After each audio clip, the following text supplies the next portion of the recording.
গণপ্রজাতন্ত্রী বাংলাদেশ সরকার। আরেকবার করতালি।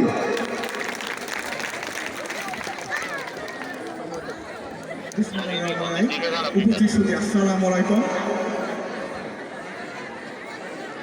সুধী আসসালামু আলাইকুম। আমরা অত্যন্ত আনন্দের সাথে জানাচ্ছি যে আমাদের 3 দিন ব্যাপী বইমেলা ও লোকসঙ্গীত উৎসবে সম্মানিত প্রধান অতিথি রাজবাড়ী 2 আসনের 5 বারের নির্বাচিত সংসদ সদস্য, জেলা আওয়ামী লীগের সংগ্রামী সভাপতি, গণপ্রজাতন্ত্রী বাংলাদেশ সরকারের রেলপথ মন্ত্রণালয়ের দায়িত্বে নিয়োজিত মাননীয় মন্ত্রী বীর মুক্তিযোদ্ধা মোহাম্মদ জিল্লুর হাকিম মহোদয় আমাদের মাঝে উপস্থিত হয়েছে।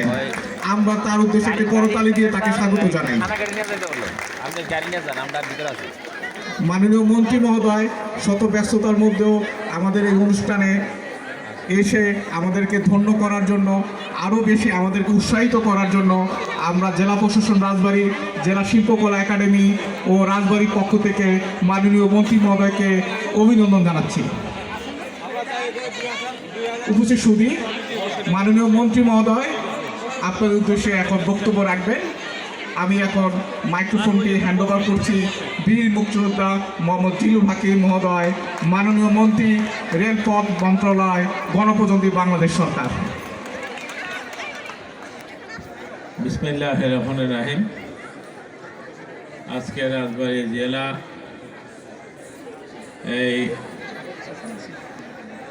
জেলা প্রশাসন ও শিল্পকলা একাডেমি আয়োজিত এই বইমেলা অনুষ্ঠানের আমাদের জেলা প্রশাসক মহোদয় উপস্থিত আছেন। আমাদের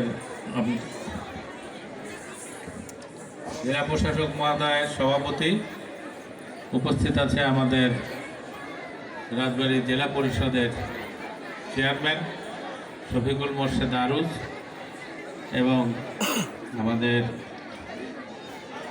এসপি সাহেবের প্রতিনিধি, আমাদের এডিশনাল এসপি, আমাদের অতিরিক্ত জেলা প্রশাসক সার্বিক সহ আমার সামনে উপস্থিত আমার প্রিয় ভাই ও বোনেরা, সবাইকে আমার আন্তরিক শুভেচ্ছা ও সালাম। আসলে আমি যখন স্কুলে পড়তাম তখন বই পড়তাম, বই পড়ার খুব ইচ্ছে ছিল, মানে শখ ছিল। এখন তো ব্যস্ততার জন্য বই পড়ার সেই সুযোগটা পাই না। তবে সুযোগ পেলে যখন একটু সময় পাই তখন বই পড়ার চেষ্টা করি।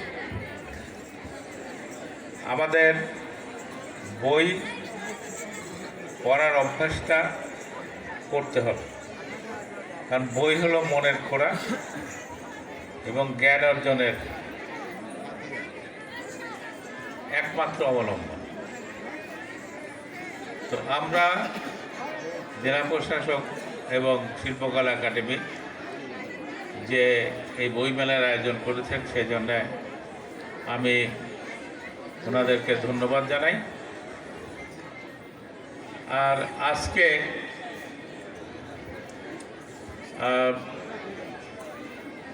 মন্ত্রী হিসাবে প্রথম আমি রাজবাড়ীতে ট্রেন যোগে এসেছি।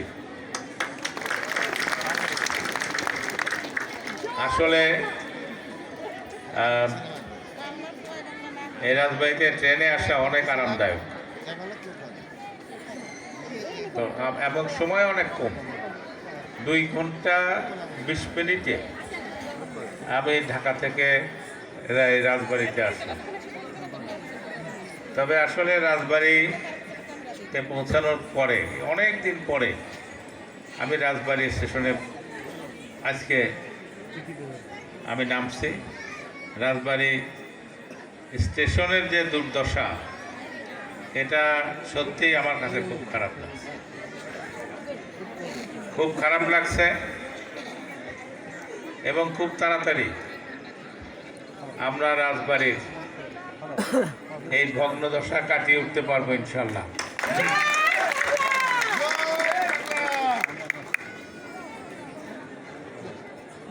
আপনারা জানেন